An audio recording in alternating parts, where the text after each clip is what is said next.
Hello दोस्तों, क्या हाल चाल आप सभी के। तो आप सभी को पता है कि अभी 4 फरवरी को एग्रीकल्चर सुपरवाइजर का एग्ज़ाम हुआ और काफ़ी बच्चों के क्वेश्चंस अच्छे हुए हैं। कट ऑफ के बारे में ज़्यादा कमेंट्स आ रहे हैं, तो कट ऑफ के बारे में भी मैं लास्ट में बात करूंगा कि क्या रहने वाला है, केस क्या तरीके से रहने वाला है, उसकी मैं लास्ट में बात करूंगा। ठीक है, वीडियो को आप पूरा देखें।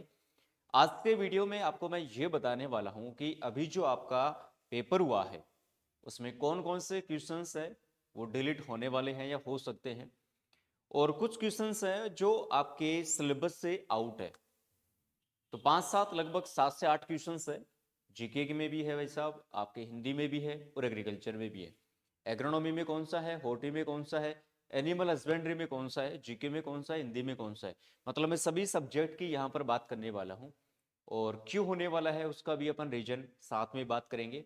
दूसरी बात, अब ये मैं डेफिनेट नहीं बोल रहा आपको कि ये क्वेश्चन डिलीट ही होंगे, लेकिन इसके लिए आप थोड़ी सी लड़ाई लड़ सकते हैं।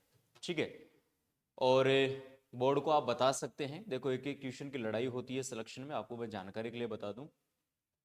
बोर्ड इसका आंसर क्या मानता है, जो अभी मैं क्वेश्चंस बताऊंगा उनको डिलीट नहीं करता है तो अपने को क्या करना पड़ेगा, रिट लगानी पड़ेगी। जो 5-7 क्वेश्चन इन पे रिट लगानी पड़ेगी, इनको डिलीट करवाना पड़ेगा यदि बोर्ड गलत आंसर मानता है तो। क्योंकि भाई सिलेक्शन के लिए एक क्वेश्चन भी बहुत ज्यादा होता है, और यहाँ पर तो 7-8 क्वेश्चन है। अब उन सभी क्वेश्चंस की मैं बात करने वाला हूं, आप बिल्कुल गौर से देखें।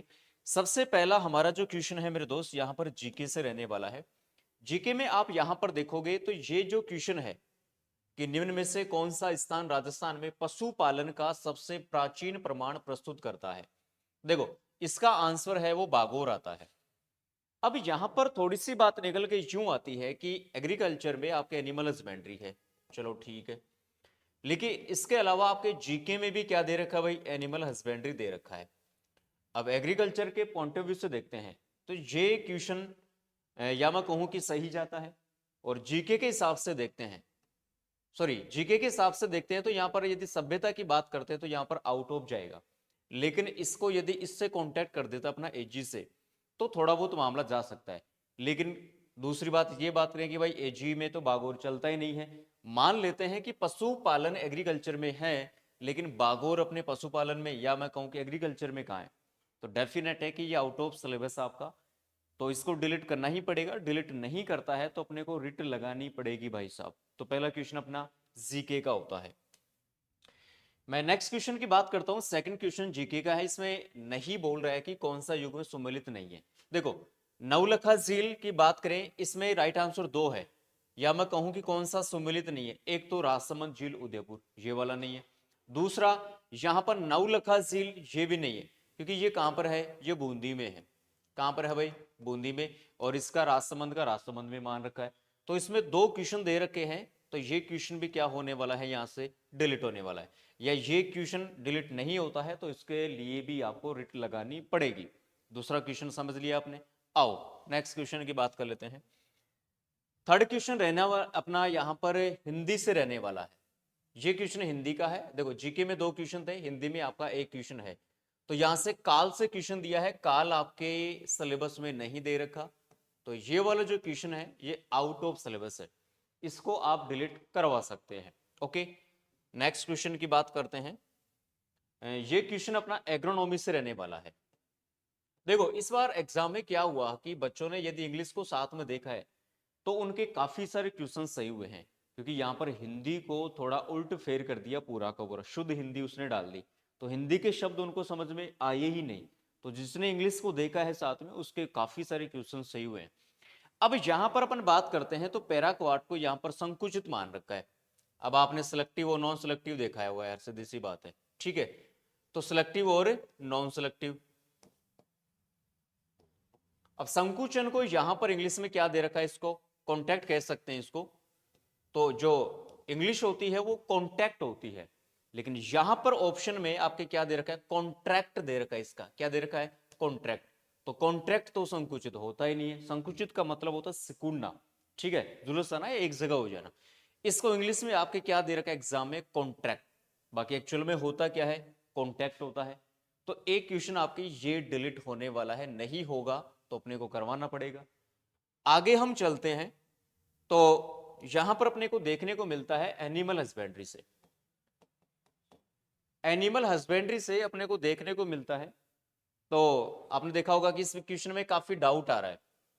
इस क्वेश्चन में क्या आ रहा है, इसमें डाउट आ रहा है, लेकिन आपको मैं जानकारी के लिए बता दूं कि ये वाला क्वेश्चन बिल्कुल एग्जैक्ट है। ओके, ये क्वेश्चन गलत नहीं, ये क्वेश्चन सही है, ध्यान रखना इस चीज का। आगे यदि हम बात करें तो ये वाला क्वेश्चन है, इसमें मिस्टेक है, और ये डिजीज का हमारा क्वेश्चन आने वाला है यहां पर। तो यहां पर आप देखेंगे कि आप डेयरी गाय जिसका बछड़ा 36 घंटे पहले पैदा हुआ, उस गाय का तापमान और उत्तेजना बढ़ी हुई है। एक तो ऑप्शन ये है। दूसरा, कठोर और अस्थिर चाल है। तीसरा क्या है भाई साहब, अपना सिर पीछे की ओर मोड़कर उधर की ओर देखते हुए बैठी है। तो आप निम्न में से कौन सा उपाय अपनाएंगे? यहां पर डिजीज का क्वेश्चन है।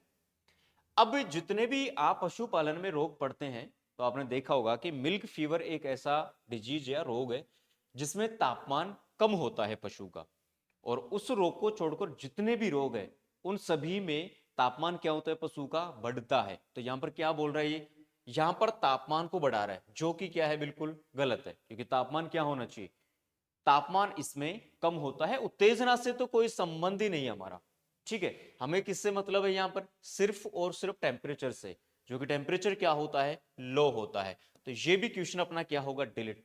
बाकी नहीं होता है तो करवाना पड़ेगा अपने को। आगे की ओर चलते हैं तो अपना यहां से फिर दूध वाला क्वेश्चन है। देखो, एनिमल हस्बेंड्री का लगभग दूसरा तीसरा क्वेश्चन है। इसने डाटा जो पूछा है वो 2020-21 का पूछा है, और इसमें जो आंसर आता है यदि ऑप्शन के अकॉर्डिंग देखते हैं तो ये मानेंगे। लेकिन समस्या क्या है, ये जो डाटा है ये 21-22 का है। कब का है भाई, ये 21-22 का है। पूछा क्या है, 20-21 का। अब इसके अकॉर्डिंग यदि आंसर होना चाहिए वो तो कितना जाएगा, 427। लेकिन एग्जैक्ट आंसर यहां पर क्या मान, अच्छा ऑप्शन के अकॉर्डिंग मान रहे अपन 444। लेकिन अपन ऑथेंटिक बात करते हैं तो ये कौन सा डाटा जाता है, अपने 2021-22 का जाता है। ओके, इसका भी डिलीट करना पड़ेगा भाई साहब। तो ये कुछ क्वेश्चन है जिनके बारे में आपको मैंने जानकारी के लिए बताया है। अब मामला निकल के यूं आता है कि यदि ये क्वेश्चन डिलीट नहीं होते हैं तो आपको ये ध्यान रखना पड़ेगा कि इन क्वेश्चंस को डिलीट करवाना पड़ेगा अपने को, क्योंकि एक एक क्वेश्चन की लड़ाई है, तो इनका ध्यान रखना। और मुझे उम्मीद है कि आपको समझ में भी आ गया होगा।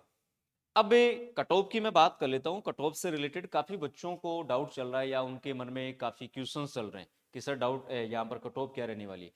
तो रियल बात तो ये है कि इससे रिलेटेड यूट्यूब पे बहुत सारे वीडियो आ गए। एक्चुअल पता किसी को नहीं है कि क्या रहने वाली है कट ऑफ, ठीक है। कोई 75 बता रहा है, कोई 80 बता रहा है, कोई 85 से अबव बता रहा है, कोई 75 से अबव रहता है।